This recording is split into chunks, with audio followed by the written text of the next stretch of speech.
Sir अभी तक तो कोई वादे पूरे नहीं हुए। जो जैसे पहला वादा था कि प्लेयर्स को जॉब मिलेगी जो मेडल लाएंगे, और दूसरा कैश प्राइज़ जो भी होगा।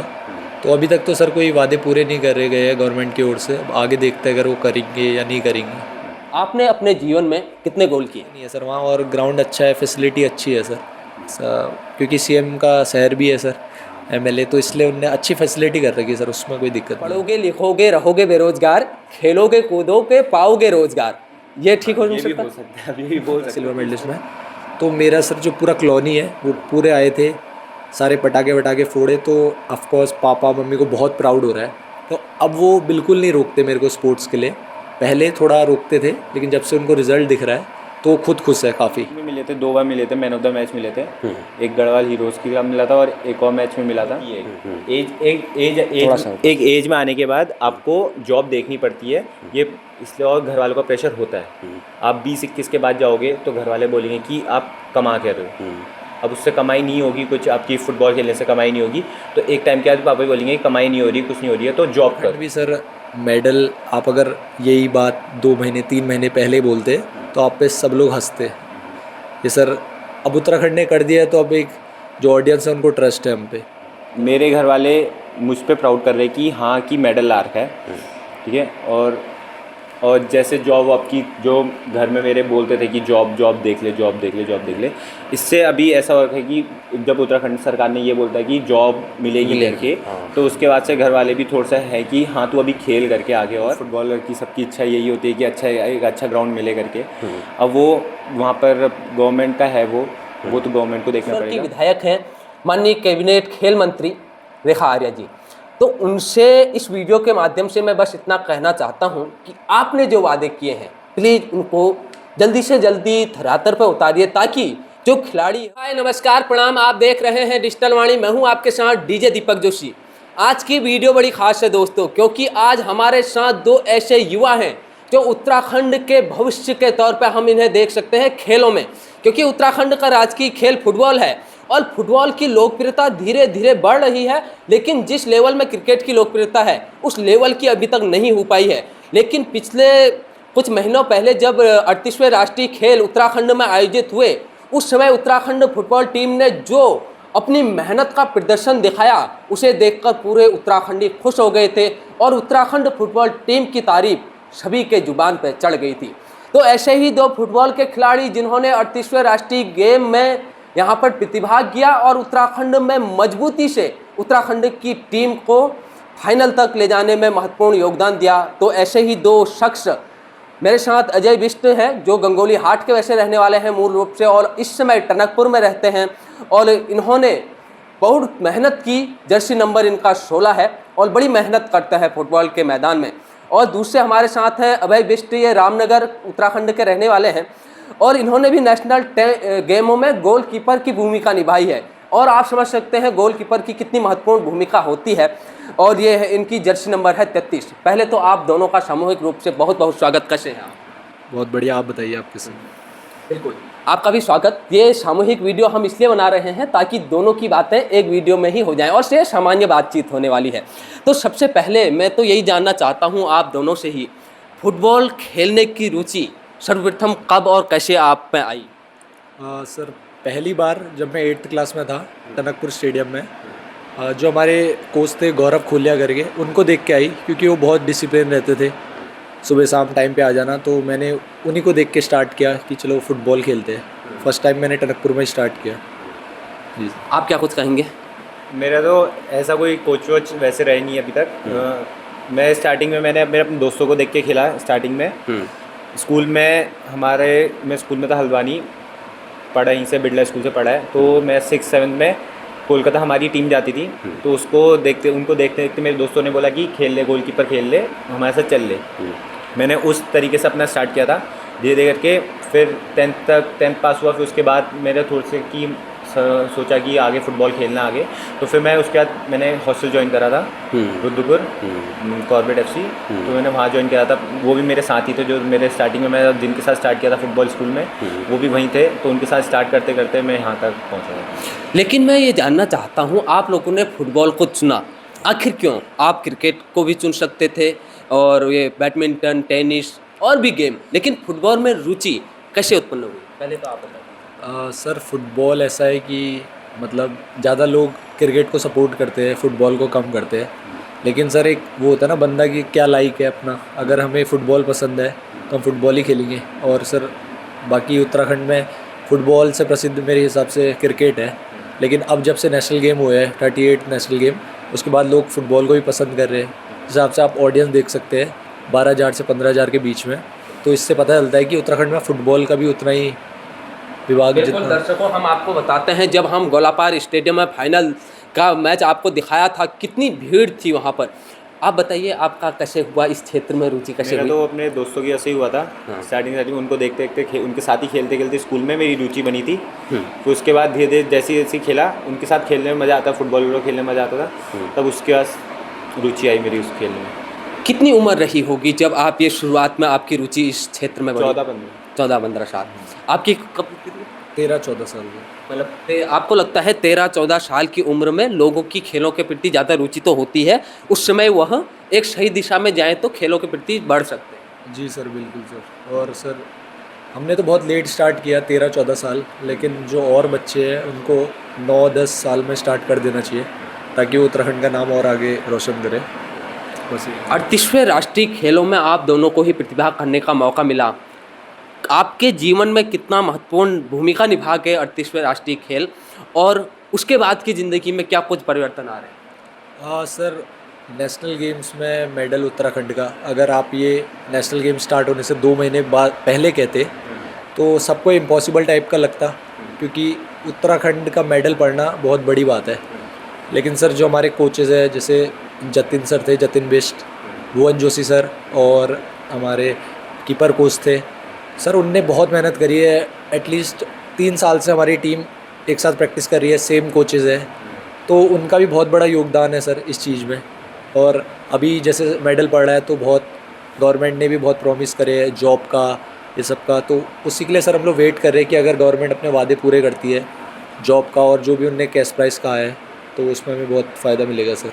मुख्यमंत्री पुष्कर सिंह धामी जी भी उस दिन आए थे मैदान में, आप लोगों से मिले भी, तो उस समय की कोई यादें शेयर करना चाहेंगे? जी सर, बिल्कुल। अगर उत्तराखंड के मुख्यमंत्री मैच में आ रहे हैं तो बहुत बड़ी बात है। वो हमारा सेमीफाइनल मैच था, क्योंकि इससे पहले उत्तराखंड सेमीफाइनल नहीं खेली है कभी नेशनल गेम में, तो इसलिए बहुत प्राउड का मोमेंट है हमारे लिए। कुछ बातें भी हुई या खाली फोटो सेशन हुआ? जी सर, मतलब बातें हुई थोड़ी बहुत, लेकिन मैच के टाइम में सर ने बस फ़ोटो वोटो क्लिक करी और हमें बेस्ट विशेस करा कि आप लोग जीते मैच, और फिर हम जो भी बात करी नॉर्मल। बिल्कुल, पूर्वांचल हो, पूर्वोत्तर हो या दक्षिण भारत हो, वहाँ फुटबॉल पहले से ही खूब खेला जाता है, लेकिन उत्तर भारत में फुटबॉल उतना नहीं खेला जाता। लेकिन जब 38वें खेलों की मेज़बानी उत्तराखंड को इस बार मिली तो उत्तराखंड ने जी जान लगा दी। आप बताइए, आपका नेशनल गेम जो हुए, राष्ट्रीय खेल हुए, इसके बाद जीवन में क्या परिवर्तन देख रहे हैं? लोगों में, आपके जीवन में फुटबॉल के प्रति कितनी ज़्यादा रुचि बढ़ गई? मेरे राष्ट्रीय खेल के खेलने के बाद फिर उसके बाद बधाइयाँ तो बहुत आई, और जो सरकार ने वादे किए थे अब हम उसके लिए भी रुके पड़े कि जॉब देंगे करके बोला है उनने जैसे, और हमारे कोचेस ने भी बोला है कि जॉब मिलेगी करके, वो भी अपनी साइड से पूरी कोशिश कर रहे हैं जॉब दिलाने की। और बाकी उसके आगे खेलने की मैंने अपना फ्यूचर सोच रखा है कि आगे और अच्छे लेवल पे खेलना है राष्ट्रीय खेलों के बाद, वो अभी अपना कर रहा हूँ मैं आगे। गौर से देखिएगा इन चेहरों को, यह आज आपको उत्तराखंड टीम का हिस्सा नज़र आ रहे हैं, और आने वाले वक्त में इसी तरीके से मेहनत करेंगे तो ये भारतीय फुटबॉल टीम का हिस्सा बनेंगे। जो मेहनत, जो जज्बा इन पे है, ऐसा लगता है। आपकी पसंदीदा फुटबॉल की क्लब जहाँ से सीखा आपने, कौन सा बताया था? सर मैंने स्टार्ट किया था टनकपुर स्पोर्ट्स स्टेडियम से, और अभी इंडिया में सर मेरे को जो मेरा फेवरेट क्लब है वो ATK मोहन बगान है, कि सर कोलकाता एक खुद ही में हब है फुटबॉल का। बराबर। हाँ, तो सर वही चीज़, ATK मेरा फेवरेट क्लब है। और आपने अपने जीवन में, अभी तो जीवन ही कितना है, कितने साल उम्र है? 21 साल हैं आपकी उम्र। कितने मैच खेले? सर मैंने 3 मैच खेले अप्रॉक्स, और हमारी टीम ने 5 मैच खेले टोटल। उसमें 3 मैच में मैंने पार्टिसिपेट किया अपनी टीम के लिए, जो बहुत ही प्राउड मोमेंट है नेशनल गेम्स उत्तराखंड में होना। आप ये नेशनल गेम क्या बता रहे हैं? टोटल एवरेज अगर आपको मोटा मोटा निकालना हो, लगभग कितने मैच खेल लिए? एवरेज सर मैंने खेल लिए होंगे सर 100 अबव मैचेस खेल लिए होंगे, क्योंकि सर लीग वीग होते रहती है काफ़ी। उत्तराखंड स्टेट लीग हुई थी, उसमें भी हमने खेला कॉर्बेट एफसी की तरफ से, तो हमने 100+ मैच खेल लिए होंगे सर टोटल अभी तक। ये आप बताइए आपने लगभग कितने खेले होंगे? वैसा तो करा कुछ नहीं है, पर लेकिन मतलब इतना याद नहीं है मैच पर, लेकिन 100। ये कुमाऊं प्रीमियर लीग चला था फुटबॉल में भी, इसमें प्रतिभाग किया आपने? हाँ किया था। कौन सी टीम का हिस्सा थे? मैं था पिथौरागढ़। पिथौरागढ़। और कौन जीता इसमें? इसमें जीता था उदय उदय कौन जीता था? उधम सिंह नगर? उधम सिंह नगर जीती थी इसमें। उधम सिंह नगर। अच्छा, आप कौन सी टीम का हिस्सा थे? सर मैं यहाँ नहीं था, मैं एक्चुअली दिल्ली था। हम लोग दिल्ली में एक FCI करके टीम है, उस टीम से खेल रहे थे, तो मैं इसलिए यहाँ नहीं आ पाया था उस समय। आप बारी बारी से बताना आज तक का आपका पसंदीदा यादगार मैच कौन सा रहा, जिसमें ऐसा लगा कि कुछ भी हो सकता है, बिल्कुल अंतिम समय में नतीजा निकला हो और वह यादगार बन गया हो किसी भी कारणवश। सर आप नेशनल गेम्स का match semifinal Uttarakhand versus Delhi आप देख सकते हैं, तो उसमें सर लास्ट टाइम में पेनल्टी में डिसाइड हुआ, उससे पहले हमें नहीं पता था कि उत्तराखंड फाइनल खेलेगा। और सर जो भी जितने भी उत्तराखंड के सब फुटबॉल लवर्स हैं सारे पहुँचे थे, और सबके लिए एक प्राउड मोमेंट है कि हम लोग फाइनल खेले नेशनल गेम्स का, तो वही सर सबसे यादगार मोमेंट था। आपका? क्वार्टर फाइनल और फाइनल। हाँ। क्वार्टर फाइनल और सेमी, ये दो थे जिसमें हमारा डिसाइडिंग था कि हम हार रहे हैं, एंड टाइम में स्कोर हुए हैं और हम सेमीफाइनल में जीते हैं, और क्वार्टर फाइनल में हम क्वालिफाई हुए हैं अपने सेमीफाइनल के लिए। जिस समय मैच चल रहा था और मजबूत टीमें आपके सामने थी, उस समय आप कैसा महसूस कर रहे थे? कुछ दबाव महसूस कर रहे थे या ऐसा लग रहा था किसी भी हालत में हम ही जीतेंगे? अब हम जिस हिसाब से अपना ड्रेसिंग रूम में सोच के गए थे कि हमें जीतना है, उस हिसाब से टीम ने परफॉर्मेंस दी थी और हम अच्छे खासे स्कोर लाइन से विन होकर निकले थे क्वार्टर फाइनल। और हमने सेमीफाइनल में भी यही सोच के गए थे कि हमें जीतना करके, तो हम फाइनल में हमने खेला अपना। बिल्कुल सामान्य बात है, हंसी मजाक में भी ये बात हो सकती है। दर्शकों को लगना चाहिए कि ये बिल्कुल सामान्य बात है और हम सीधे दर्शकों के साथ जुड़े हुए हैं। ये तो रहे सामान्य सवाल जो बिल्कुल एक व्यक्ति से पूछे जा सकते हैं, लेकिन अब फुटबॉल से संबंधित थोड़े सवाल पूछूं तो फुटबॉल खेलने में सबसे बड़ी चुनौती क्या हो लगती है आपको एक खिलाड़ी होने के नाते? सर फुटबॉल खेलने के नाते ये होता है कि इंसान को अपने मतलब खिलाड़ी को अपनी इंजरी का भी ध्यान रखना होता है, क्योंकि बहुत प्लेयर ऐसे हैं जिनके इंजरी की वजह से उनका पूरा करियर तबाह हो जाता है। तो ये चीज़ें सर अपनी डाइट मेंटेन करना पड़ता है, अपना डिसिप्लिन करना पड़ता है, तो ये चीज़ें बहुत इंपॉर्टेंट सर एक प्लेयर की लाइफ के लिए, क्योंकि अगर हम लोग डिसिप्लिन नहीं रहेंगे तो सर साफ सी बात है इंजरी, अगर हम अपनी डाइट मेंटेन नहीं करेंगे तो उसका हमारे गेम के परफॉर्मेंस में असर दिखेगा। तो एक सर प्लेयर का मोस्ट इंपॉर्टेंट डिसिप्लिन होना चाहिए सर। आपको क्या लगता है ये इसके साथ साथ डिसिप्लिन तो हुआ, मतलब अनुशासन तो बहुत अच्छी चीज़ है, अनुशासन के साथ साथ और क्या लगता है आपको जो बड़ी चुनौती है? होता है कि अपना एक कॉन्फिडेंस होता है जो अपने मैच से पहले अपना बिल्डअप करना पड़ता है कॉन्फिडेंस। अगर कॉन्फिडेंस होगा तो अगर अपना तुम्हारा जैसे कुछ मिस्टेक्स हुई हैं तो तुम्हारे पास कॉन्फिडेंस है तो उसके बाद तुम अपना वापस उस लेवल पे उठ सकते हो उस मैच में।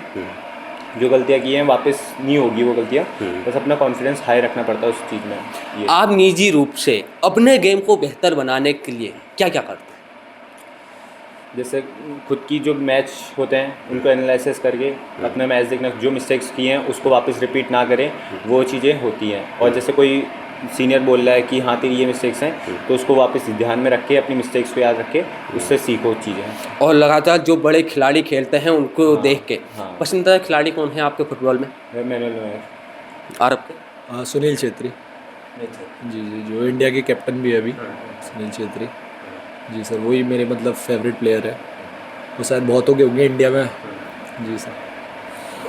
बड़ा अच्छा है, सुनील छेत्री को भी आज के वक्त में भारत के कोने कोने में जाना जाता है और बड़े अच्छे खिलाड़ी रहे हैं। और फुटबॉल गेम एक ऐसा है जो बहुत ही फिजिकल आपको फिट रखता है और इसमें आपके मानसिक रूप से भी और शारीरिक रूप से भी आप फिट नज़र आते हैं। जी सर फुटबॉल गेम जो है एक्चुअली अब बहुत ही स्टेमिना की ज़रूरत पड़ती है। आपको पता है 90 मिनट्स प्लेयर कोई भी स्टैंडिंग कुछ नहीं कर सकता, आपको एज अ टीम वर्क करना पड़ेगा। अगर 11 प्लेयर में से एक भी प्लेयर वो हार्ड वर्क नहीं कर रहा है तो वो पूरी टीम पे रिजल्ट दिखेगा।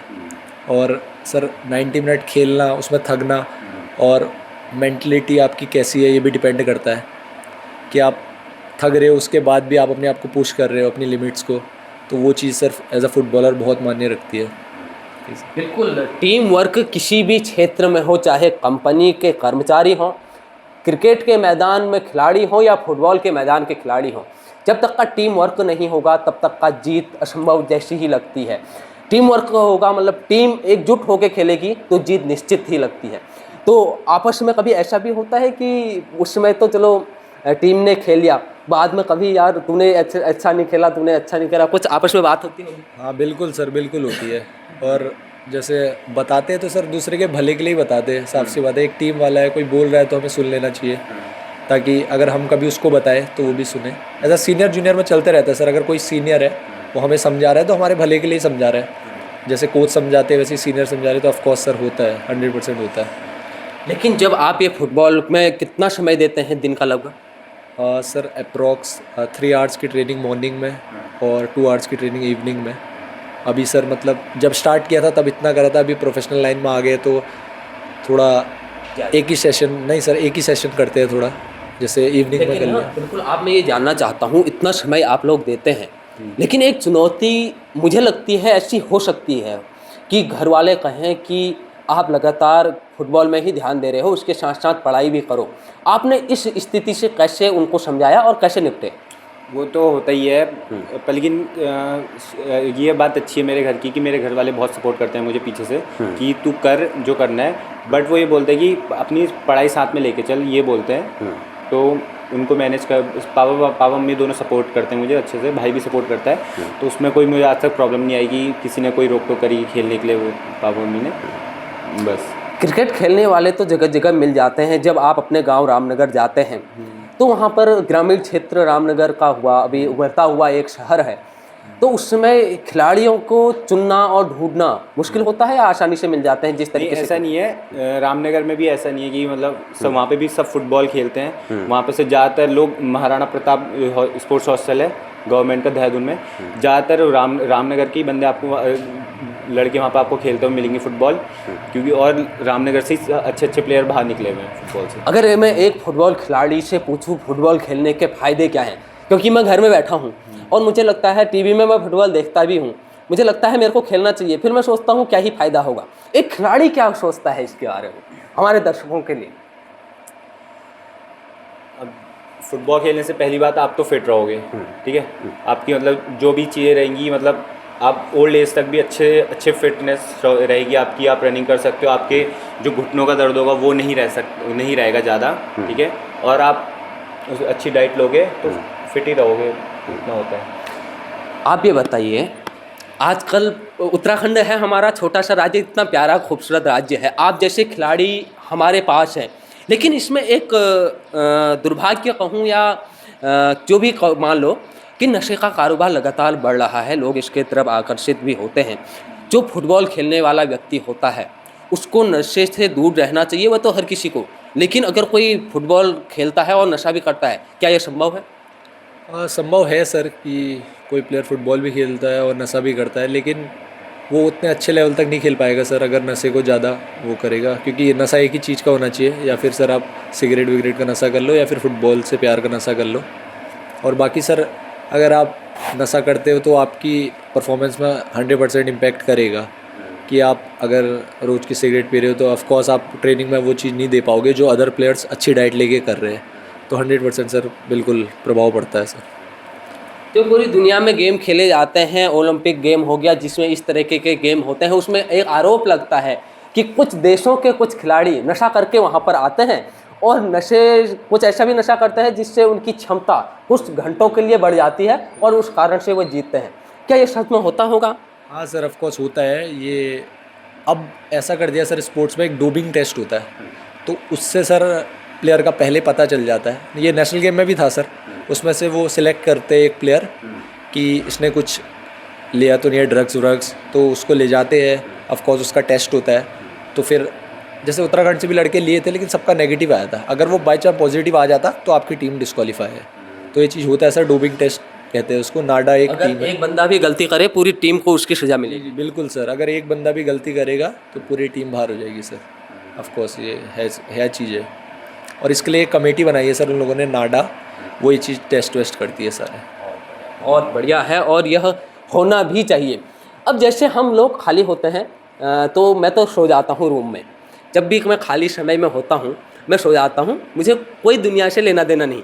लेकिन एक फुटबॉल खिलाड़ी जब खाली होता है, उसका मैच उस समय नहीं है, पढ़ाई करने का मन नहीं कर रहा है, तो वह खिलाड़ी उस समय क्या गतिविधि करता है?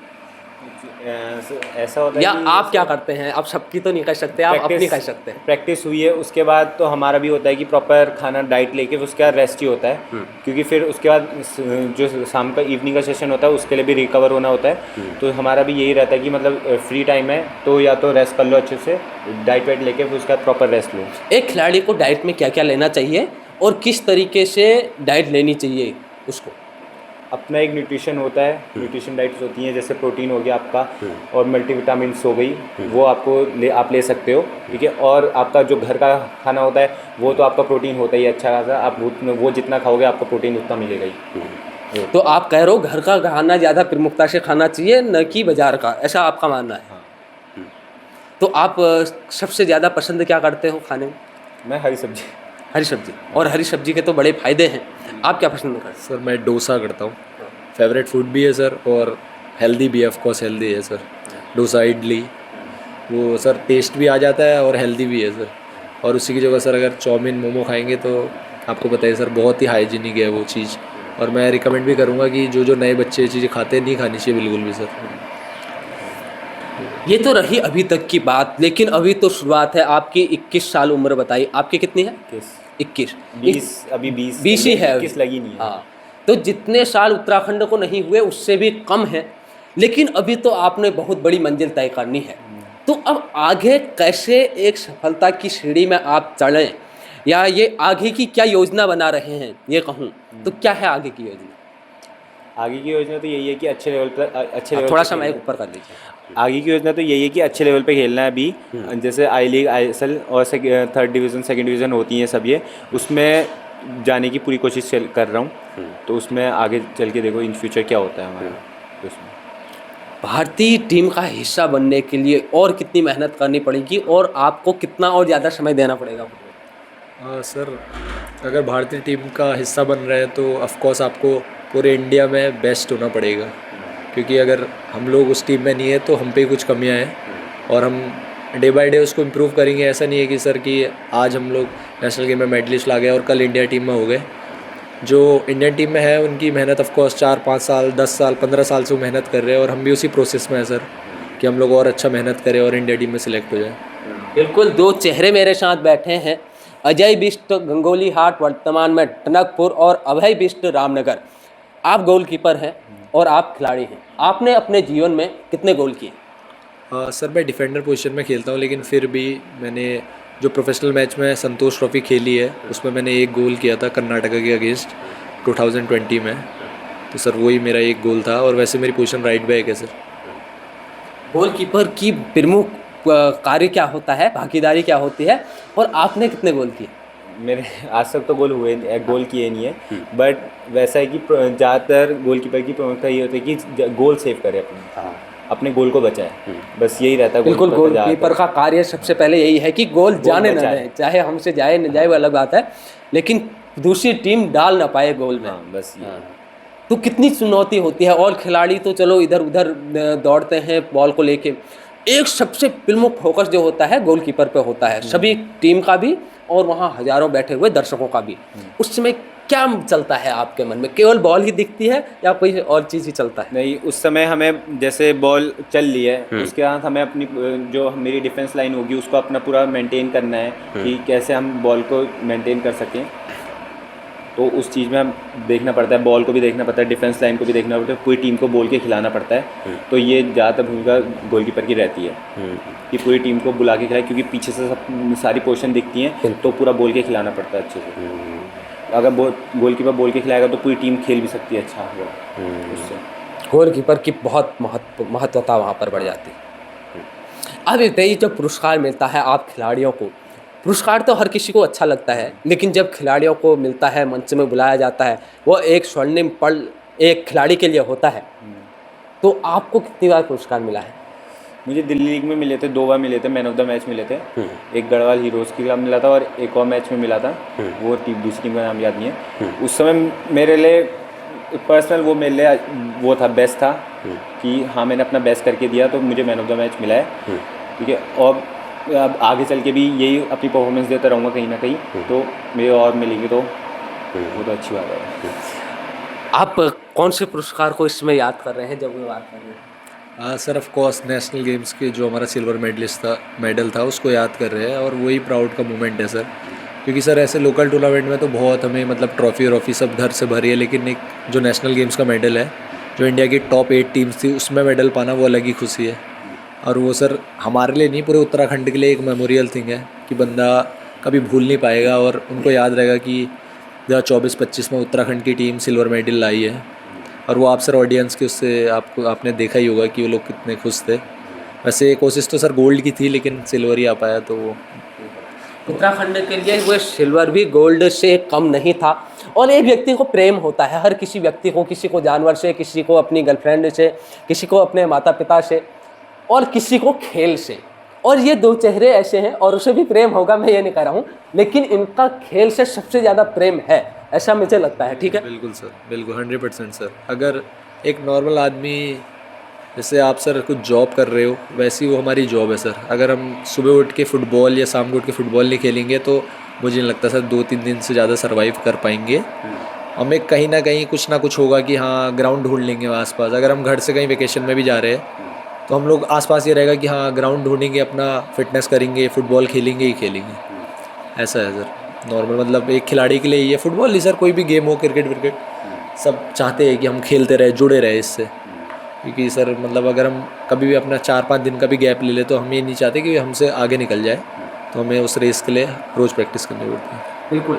लेकिन मैं ये जानना चाहता हूँ, आप इतनी मेहनत करते हैं, पढ़ाई भी साथ में करते हैं, और साथ साथ नौकरी भी नहीं हो पाती है क्योंकि गेम को समय देना है।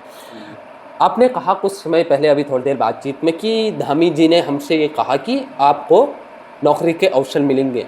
क्या बात हुई थी और खिलाड़ियों को किस तरीके से सम्मान दिया जाएगा? सर ये बात हुई थी कि जो भी नेशनल गेम्स में मेडल लाएगा उनको एक धनराशि दी गई थी, उनका कैलेंडर था वो मिलेगा, और जॉब मिलेगी प्लेयर्स को। तो वो अभी तक तो सर कुछ मिली नहीं है, लेकिन सरकार से मतलब चल रहा है उनका काम, ऐसा सुनाई में दे रहा है। और अभी तक हमें कोई ऐसी कोई जानकारी मिली नहीं है कि जॉब मिलेगी या कुछ होगा।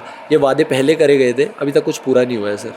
तो मैं रिक्वेस्ट करता हूँ अगर सीएम सर ये जल्दी से जल्दी करे, ताकि प्लेयर्सों के लिए और अच्छा हो, जो और छोटे बच्चे आ रहे हैं उनके लिए और अच्छा हो कि हम मेडल देके अच्छी जॉब पा सकते हैं। प्लीज़। हल्द्वानी, देहरादून मुझे उत्तराखंड के दो बड़े शहर लगते हैं, लेकिन रामनगर और टनकपुर अभी उभरते हुए शहर लगते हैं। हल्द्वानी में अच्छा स्टेडियम है, एक खिलाड़ी के लिए मिनी स्टेडियम, बड़ा स्टेडियम। देहरादून में है, अनेक कोचिंग सेंटर भी वहाँ पर बने हुए हैं। लेकिन आपके टनकपुर में कोई बड़ा स्टेडियम, ग्राउंड जिसमें आपको लगता है हाँ टनकपुर में भी ये बढ़िया है, अगर नहीं है तो बनना चाहिए, क्या तैयारी? सर टनकपुर में ग्राउंड है, और मेन चीज़ है सर कि छोटा शहर है तो सब लोग एक दूसरे से जुड़े हुए हैं। जो कोचेज़ है सर, क्योंकि जो भी हमने खेला है उनकी वजह से स्टार्ट किया है, गौरव खोलिया नाम है उनका। और टनकपुर सर छोटा सा शहर है तो हमारे लिए ईजी हो जाता है कि हम सारे लड़के एक ग्राउंड में आके फील्ड में प्रैक्टिस करते हैं। अच्छा वहाँ पे अच्छा ग्राउंड है सर। जैसे हल्द्वानी है, बहुत बड़ा शहर है सर, अगर आप एक कोने से दूसरे कोने में आओगे तो ऑलमोस्ट आपको 5 से 6 घंटे भी लग सकते हैं। वैसा नहीं है सर वहाँ, और ग्राउंड अच्छा है, फैसिलिटी अच्छी है सर। क्योंकि सीएम का शहर भी है सर, एमएलए, तो इसलिए उनने अच्छी फैसिलिटी कर रखी है सर, उसमें कोई दिक्कत नहीं है। जी जी सर। रामनगर में आपके खेलने के लिए उचित स्टेडियम है, आपको लगता है ऐसा? थोड़ा थोड़ा मतलब कॉलेज का ग्राउंड है, पर लेकिन उसमें ऐसा है कि प्रॉपर नहीं है। तो वहाँ पर वैसे धूल वाला ग्राउंड है, लेकिन एक प्रॉपर फुटबॉल ग्राउंड होता है वैसा नहीं है। तो आपको तो कभी धूल वाले ग्राउंड में खेले आप और गिर गए, क्योंकि फुटबॉल के मैच में गिरने के बड़े चांस होते हैं, तो आपकी इच्छा होती होगी कि यहाँ धूप वाला एक मैदान होता तो और भी बढ़िया होता। वो तो सब फुटबॉलर की सबकी इच्छा यही होती है कि अच्छा एक अच्छा ग्राउंड मिले करके। अब वो वहाँ पर गवर्नमेंट का है, वो तो गवर्नमेंट को देखना पड़ेगा। लेकिन वहाँ सर लोग कोचेस हैं वहाँ पर भी, तो वो सिखाते हैं बच्चों को। जहाँ जहाँ पे ग्रासी ग्राउंड होता है वहाँ पर बच्चे, छोटे बच्चों को सिखाते हैं। वहाँ पर भी एक सर हैं तो वो सिखाते हैं वहाँ पर। बिल्कुल, खेलो इंडिया की बात होती है, और खेलों को उत्तराखंड सरकार हो या मोदी जी की केंद्रीय सरकार हो, बड़ा प्रमुखता से उठा रही है, इसको प्रमुखता दे रही है। और भारत के अनेक खिलाड़ी अब बजट पदक जीत रहे हैं, लोकल क्षेत्र में भी और अंतर्राष्ट्रीय लेवल में भी बहुत सारे स्वर्ण पदक भारत जीतता है, बड़ा अच्छा है। लेकिन खिलाड़ियों के लिए अच्छे मैदान और अच्छी फैसिलिटी वहाँ पर उनके गृह क्षेत्र में मिले तो वाकई में ये सोने में सुहागा वाली बात होगी। और यकीन मानिए अगर ऐसा होता है, जो आज पदक तालिका में हम निचले या मध्यम लेवल में आते हैं उस पर हम शीर्ष स्थान में जा सकते हैं, ऐसा मुझे लगता है। लेकिन आप ये बताइए, जो हमारे दर्शक देख रहे हैं, आपको विशेषकर युवा देख रहे होंगे इस समय, और वह जो फुटबॉल से जुड़ा होगा वो यहाँ तक पहुँचा होगा पूरी वीडियो को देखते, और जो नहीं जुड़ा होगा हो सकता है वह पहले ही दूसरी वीडियो में चले गया हो। उस खिलाड़ी के लिए, उस युवा के लिए आप एक खिलाड़ी होने के नाते क्या संदेश देंगे? संदेश ये देंगे सर कि ऐसा नहीं होता कि कोई स्टेट छोटा है, कोई कुछ छोटा है। अगर आप मेहनत कर रहे हैं तो ऑफ कोर्स आपको 100% रिज़ल्ट मिलेंगे, क्योंकि उत्तराखंड भी सर मेडल, आप अगर यही बात 2 महीने 3 महीने पहले बोलते तो आप पे सब लोग हंसते। ये सर अब उत्तराखंड ने कर दिया है तो अब एक जो ऑडियंस है उनको ट्रस्ट है हम पे। तो ऑफ कोर्स सर कुछ अगर आप एफ़र्ट कर रहे हो, 100% एफ़र्ट दे रहे हो तो ऊपर वाला देखेगा और आपको रिज़ल्ट देगा। ये चीज़ है सर। और जो भी यंगस्टर है अगर वो फुटबॉल सीखना चाहते हैं तो ऑफ कोर्स प्रोफेशनल एकेडमीज़ में जाना पड़ेगा उनको। जैसे उत्तराखंड में टॉप कॉर्बेट FC एकेडमी है शायद, तो उनको ज्वाइन करनी चाहिए। हर राज्य ने अपने फुटबॉल के लिए, अपने खिलाड़ियों की देखभाल के लिए, उन्हें प्रमुखता से आगे लाने के लिए संस्थान बनाए हुए हैं। उत्तराखंड में फुटबॉल एसोसिएशन है, लेकिन उसका कितना सहयोग खिलाड़ियों को मिलता है, आप लोगों को मिलता है? सर जो अभी उत्तराखंड फुटबॉल फेडरेशन है बहुत अच्छा सपोर्ट करा उन्हें नेशनल गेम में, तभी जो खिलाड़ी है इतना अच्छा रिज़ल्ट दे पाए। सर हमारा स्टे का भी जो था वो बहुत अच्छे होटलों में था, और जो हमारा ट्रैवल लेवल सब बहुत अच्छा था सर। और जो मेरे सेक्रेटरी है अख्तर अली सर, उनने भी काफ़ी सपोर्ट करा। Support sir in the of the ground भी बहुत था और इन ग्राउंड भी बहुत था, क्योंकि एक सेक्रेटरी सर जो हर डेली सेशन प्रैक्टिस सेशन में आता है, पूरा प्रैक्टिस सेशन देखता है, तो बहुत बड़ी बात है सर हमारे लिए कि हमारा उत्तराखंड का सेक्रेटरी पूरा हमारा प्रैक्टिस सेशन देख रहा है। तो उससे भी अलग एक बूस्ट मिलता है, कॉन्फिडेंस बूस्ट मिलता है सर। और सर फैसिलिटी तो मैंने आपको बता दी, बहुत अच्छी फैसिलिटी थी नेशनल गेम्स में। हमारी डाइट से लेके सब चीज़ का उनने अच्छा मतलब मेंटेनेंस बहुत अच्छा किया था सर। आप भी बताइए कि उत्तराखंड फुटबॉल एसोसिएशन है जो वे आप लोगों की देखभाल और पूरे खर्चे वहन करता है, उसके साथ आपका अनुभव ये नेशनल गेमों में कैसा रहा? अनुभव तो वो बहुत अच्छा रहा है, ठीक है। मेरे घर वाले मुझ पे प्राउड कर रहे कि हाँ कि मेडल ला रखा है, ठीक है। और जैसे जॉब आपकी, जो घर में मेरे बोलते थे कि जॉब देख ले, इससे अभी ऐसा हो रहा है कि जब उत्तराखंड सरकार ने ये बोलता है कि जॉब मिलेगी करके, तो उसके बाद से घर वाले भी थोड़ा सा है कि हाँ तू अभी खेल करके आगे। और तो उस चीज़ से मुझे सरकार पे भरोसा है कि हमें जॉब मिलेगी करके। तो उसके बाद अभी सरकार के लिए रुकते हैं कि सरकार क्या करती है। बिल्कुल, खेल मंत्री रेखा आर्या जी को इस बात पर ध्यान देना चाहिए कि जो वादा किया गया है कि खिलाड़ियों को उनके योग्यता के अनुसार जो जीतते हैं उन्हें नौकरी मिलेगी, और ये मिलनी चाहिए। एक बार हमने पिछली बार देखा था, अब नाम लेना उचित नहीं है इस समय, एक खिलाड़ी थी, उन्होंने कहा कि पहले कहा गया था जॉब देंगे, दी नहीं, उन्होंने आंदोलन भी किया था, वो अलग मुद्दा है। लेकिन ऐसा अब नहीं होना चाहिए, ऐसा मुझे लगता है। ये हमने अभी तक फुटबॉल से संबंधित बातें की, फुटबॉल से संबंधित थी, लेकिन थोड़ा सा निजी जीवन में भी आते हैं। फुटबॉल की चुनौतियों की हमने बात की आपसे, लेकिन निजी जीवन में एक खिलाड़ी की क्या चुनौतियाँ? सबसे पहले तो सर अपने घर वालों को मनाना कि स्पोर्ट्स में सर, जैसा कि अभी इंडिया में है, कहीं कहीं पे ऐसा भी है कि आपके पेरेंट्स इतनी जल्दी राज़ी नहीं होते। जैसे मैं भी सर, मैंने 7th-8th क्लास में फ़ुटबॉल शुरू करा था, तो मेरे घर वालों ने सपोर्ट नहीं किया था सर स्टार्टिंग में। लेकिन जैसे सर उनको मेहनत दिखी, मेरे मेडल्स दिखे जूनियर लेवल में, फिर अभी सीनियर में भी, तो अभी सर जब मैं नेशनल गेम्स के बाद घर गया था सिल्वर मेडलिस्ट में, तो मेरा सर जो पूरा कॉलोनी है वो पूरे आए थे, सारे पटाखे फोड़े। तो ऑफकोर्स पापा मम्मी को बहुत प्राउड हो रहा है। तो अब वो बिल्कुल नहीं रोकते मेरे को स्पोर्ट्स के लिए, पहले थोड़ा रोकते थे, लेकिन जब से उनको रिज़ल्ट दिख रहा है तो वो खुद खुश है काफ़ी।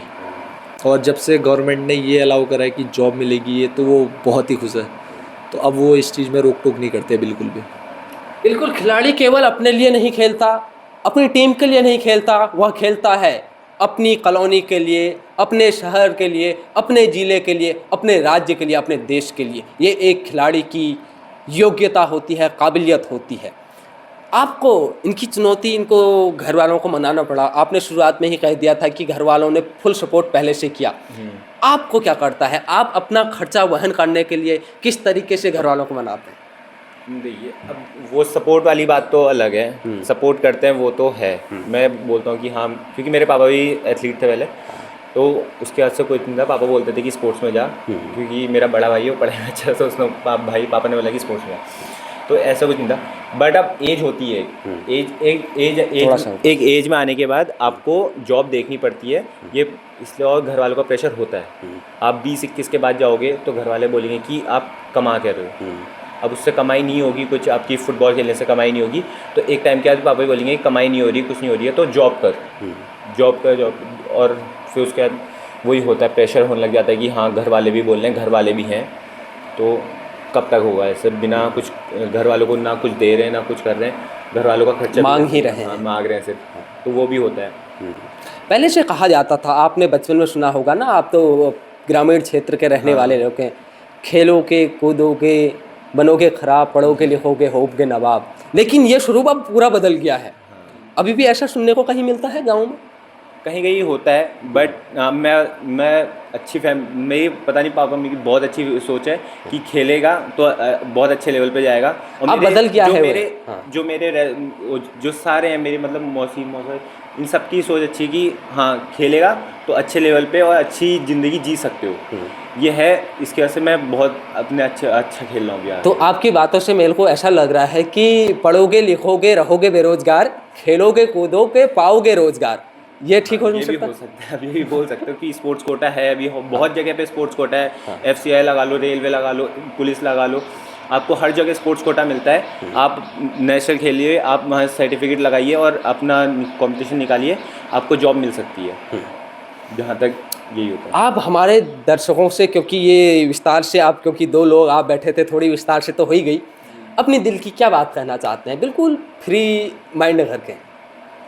कुछ नहीं भाई, अपनी मेहनत करो, अपने गेम में फोकस करो और अच्छे लेवल पे खेलो, हो जाएगा। जो लिखा होगा भगवान ने देता ही है, फिर अच्छे लेवल पे कुछ ना कुछ देता ही है। अच्छा, बिल्कुल मेहनत करोगे, सबसे पहले कर्म आता है, उसके बाद फिर धर्म आता है। धर्म और जब कर्म मिल जाते हैं तो सफलता अपने आप मिल जाती है, ऐसा मुझे लगता है। जब 38वें राष्ट्रीय खेल चल रहे थे, उस समय हम समाचार पत्रों के माध्यम से लगातार सुन रहे थे कि यह उत्तराखंड के लिए गौरव के पल हैं, और वाकई में वह उत्तराखंड के लिए गौरव के पल थे। लेकिन कुछ वादे भी किए गए थे कि फुटबॉल खिलाड़ियों के लिए ये होगा, और जो भी प्रतिभाग अन्य खेलों में भी कर रहे थे, ये वादे किए गए थे, यानी कि ये करेंगे। क्या वह वादे पूरे हुए जो उस समय किए गए थे? सर, अभी तक तो कोई वादे पूरे नहीं हुए। जो जैसे पहला वादा था कि प्लेयर्स को जॉब मिलेगी जो मेडल लाएंगे, और दूसरा कैश प्राइज़ जो भी होगा, तो अभी तक तो सर कोई वादे पूरे नहीं कर गए हैं गवर्नमेंट की ओर से। अब आगे देखते हैं अगर वो करेंगे या नहीं करेंगे, सर यही है। लेकिन आपको क्या लगता है, जब खिलाड़ी पूरी मेहनत करता है और वादे भी हो जाते हैं, पूरा करने में कहाँ चूक होती होगी? हाँ सर, अभी कुछ नहीं कह सकते, क्योंकि जो गवर्नमेंट है बीजेपी की, उनने कहा है कि हम लोग अपने वादे पूरे करेंगे, तो हम उसी चीज़ का वेट कर रहे हैं। अगर गवर्नमेंट अपने वादे पूरे करती है तो बहुत अच्छा, लेकिन अगर एक खिलाड़ी जो पूरी मेहनत से मेडल वेडल लाए हैं, अगर वो वादे पूरे नहीं होते हैं तो बहुत अफसोस होगा सर। बिल्कुल, इस वीडियो को आप सोमेश्वर घाटी उत्तराखंड में भी इस वीडियो को देख रहे हैं, और सोमेश्वर की विधायक हैं माननीय कैबिनेट खेल मंत्री रेखा आर्या जी। तो उनसे इस वीडियो के माध्यम से मैं बस इतना कहना चाहता हूं कि आपने जो वादे किए हैं, प्लीज़ उनको जल्दी से जल्दी धरातल पर उतारिए, ताकि जो खिलाड़ी हो उससे जब काम धंधा मिलेगा या पैसा मिलेगा, सबसे पहली बात यह है सही रूप में, तो वह और ज़्यादा समय लगाएगा और ज़्यादा मेहनत करेगा। क्योंकि एक खिलाड़ी के जीवन में कुछ निजी शौक भी होते हैं, और दुनिया के सामने अच्छा बनने के लिए सबसे बड़ा होता है पैसा। कहने में एक था कि लोग कहते हैं कि पैसा कुछ नहीं होता, पैसे के बिना कुछ नहीं होता, ये भी बिल्कुल है। पैसा ही सब कुछ नहीं होता, पैसे के बिना कुछ होता नहीं। तो ये कहने वाली बातें हैं, लेकिन पैसा सबसे पहला है, रहेगा, ऐसा मुझे लगता है। दोनों ने इतना महत्वपूर्ण समय दिया और बड़ी अच्छी बातचीत रही। थोड़ी मैं चाहता था कि हंसी मजाक भी हो, लेकिन आप बड़े सीनियर, मतलब खिलाड़ी के जीवन में ना एक बड़ी चीज़ ये होती है कि वह हमेशा हर कार्य को लेकर सीरियस रहता है, मतलब संवेदनशील रहता है, और वह चाहता है कि मेरे कारण कुछ ऐसा भी ना हो जिससे कि कुछ टीम को दिक्कत हो मैदान में और बोलते वक्त किसी को भी। तो बिल्कुल संवेदना दिखाई आपने, बिल्कुल इतनी प्यार से जवाब दिया, मुझे बड़ा अच्छा लगा। और ये गुण आपको केवल खिलाड़ियों में देखने को मिल सकते हैं। तो इसके लिए भी तैयारी करते हैं आप लोग, या ये बचपन से ही ऐसा है? तैयारी नहीं सर, एक आपको जैसे आप मतलब आप कंडीशन में रहोगे, जैसे 10 साल से फुटबॉल खेल रहे हैं, तो सर डिसिप्लिन अपने में ही बहुत बड़ी बात है। तो वो चीज़ अगर सर हम 10 साल से फॉलो कर रहे हैं तो ऑफकोर्स हमारे मैनर्स आपको दिखेंगे, ये सब चीज़ें तो नेचुरल है सर। मतलब ऐसा नहीं है सर मस्ती मजाक नहीं करते, मस्ती मजाक होती है टीम में, लेकिन अभी हम कहाँ बैठे हैं तो वो चीज़ डिपेंड करता है सर। बिल्कुल, कहा भी जाता है आप किस परिस्थिति में रहते हैं, किस वातावरण में रहते हैं, उसका असर आप पे होता है। अगर आप अच्छे व्यक्तियों के बीच में रहेंगे तो यकीन मानिए आप भी उतना अच्छा तो नहीं, कुछ हद तक अच्छा बन सकते हैं। लेकिन आप वैसे गंदा तो कोई नहीं होता, उन लोगों के पक्ष में रहते हैं जो कुछ ऐसे कृत्य करते हैं तो आप थोड़ा बिगड़ सकते हैं, ऐसा मुझे लगता है। और मुझे दूसरी ओर ये भी लगता है कि दुनिया में कोई गलत नहीं होता, समाज उससे गलत बनाता है और समाज के कारण ही वह गलत दिशा में जाता है। अगर पहले से ही उसे कंट्रोल कर दिया जाए तो वह दिशा बनी रहती है। तो बहुत बहुत धन्यवाद आप लोगों का, दोनों का ही। शुक्रिया, और कुछ नहीं, आपका धन्यवाद हमें इस पर्दे में लाने के लिए, आपका शुक्रिया। बिल्कुल, उत्तराखंड क्रिकेट और फुटबॉल के, क्योंकि फुटबॉल के खिलाड़ी हैं, साथ में क्रिकेट वाले भी फुटबॉलों का समर्थन कर सकते हैं। तो उत्तराखंड फुटबॉल के जितने भी फुटबॉल प्रेमी हैं, इस वीडियो को अपने दोस्तों तक पहुंचाइए। और ख़ुद भी अगर आप फुटबॉल खेलते हैं अच्छी बात है, अगर आप नहीं भी खेलते हैं कोशिश कीजिए, खेलिए। और यह फुटबॉल आपको मानसिक तनाव से मुक्त रखेगी, शारीरिक रूप से फिट रखेगी। और जब आप फिट रहोगे दोनों तरीके से, शरीर से और मन से, तो यकीन मानिए फिर तो कुछ भी असंभव नहीं है। और साथ में देखते रहें डिजिटल वाणी। आपका बहुत बहुत धन्यवाद। नमस्कार, जय हिंद, जय उत्तराखंड, जय भारत।